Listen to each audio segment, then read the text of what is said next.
Objeto. SCP-1507. Flamencos rosas. Clasificación. Seguro / Euclid. Procedimientos especiales de contención. SCP-1507 debe ser contenido en una celda, un B de observación silvestre con procedimientos estándares de seguridad. Las instancias SCP-1507 son tolerantes a la actividad humana y les agrada jugar con miembros del personal. A los miembros del personal no se les debe permitir tener acceso a SCP-1507 sin ser acompañados por seguridad. Cualquier miembro del personal que entre al recinto debe usar ropa protectora que cubra la cabeza y el cuerpo. El acceso está únicamente permitido para inspeccionar la jaula y para fines de investigación. Si pareciera que SCP-1507 está vocalizando más frecuentemente de lo que es considerado usual, se deben activar los altavoces amortiguadores de sonido del sitio hasta que cesen las vocalizaciones.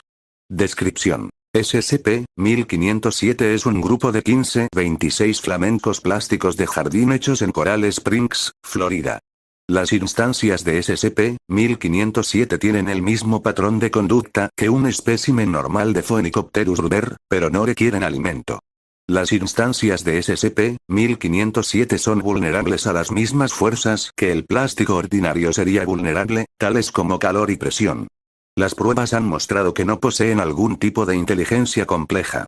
Las instancias de SCP-1507 son universalmente hostiles hacia los humanos, y se sabe que atacan al personal que entre en la jaula por medio de caer sobre ellos, utilizando sus soportes metálicos para crear heridas de rasguño y heridas punzantes en el rostro y ojos de sus víctimas.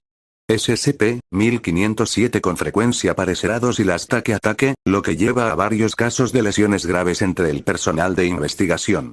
SCP-1507 fue descubierto en 09-18-1991, en Jacksonville, Florida. Ellos llamaron la atención de la Fundación por primera vez cuando la Fundación dio seguimiento a una llamada al 911 en la cual la persona que llamó afirmaba haber sido atacado por varios flamencos de jardín. Cuando la casa de la cual se había originado la llamada fue investigada, los agentes de la fundación encontraron a un hombre muerto por heridas punzantes, con 15 instancias de SCP-1507 viviendo en la casa. Todos los miembros de SCP-1507 fueron capturados en el lugar sin inconvenientes. Desde su contención, no han habido mayores incidentes y debido a esto se les ha clasificado como seguro.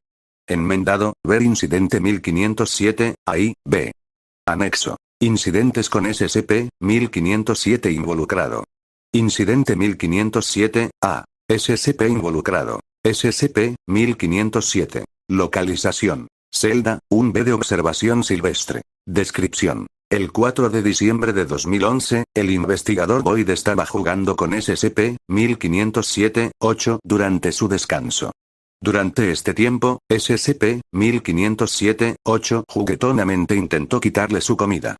Tomando esto como acción agresiva, Boyd lanzó a SCP-1507-8 al piso, rompiendo la cáscara plástica de la criatura. Después de este incidente, todas las instancias de SCP-1507 se han vuelto altamente agresivas hacia los miembros del personal. A los procedimientos de contención ya se les ha programado una revisión, y mientras tanto todos los miembros del personal deben tener cuidado al entrar en la jaula de SCP-1507. Incidente 1507, B. SCP involucrado. SCP-1507. Localización. Celda, un B de observación silvestre. Descripción. El 5 de junio de 2011 SCP-1507 comenzó a vocalizar más frecuentemente. Además, estas vocalizaciones fueron únicas en comparación a cualquier otra llamada previamente catalogada. Tras aproximadamente 45 horas que se observaron las primeras llamadas, 11 nuevas instancias de SCP-1507, a los cuales a partir de ahora se les referirá como SCP-1507-16-26, llegaron al sitio y provocaron una brecha de seguridad de todas las instancias de SCP-1507. Estas procedieron a atacar al personal del sitio, con niveles de agresividad nunca antes vistos en conducta y acciones. Durante la brecha estas fueron hostiles hacia los miembros del personal, hiriendo a 11 y causando 4 fatalidades antes de volver a ser contenidas. Al tener en cuenta que se han encontrado otras instancias de SCP-1507 fuera de la contención de la Fundación, como también podrían llamar a más, se mejoró la celda de observación silvestre con equipos de insonorización. SCP-1507 fue también reasignado de estatus a Euclid. Anexo 2. Actualmente se ha formulado una hipótesis que SCP-243, o una anomalía similar, podría haber originado a SCP-1507.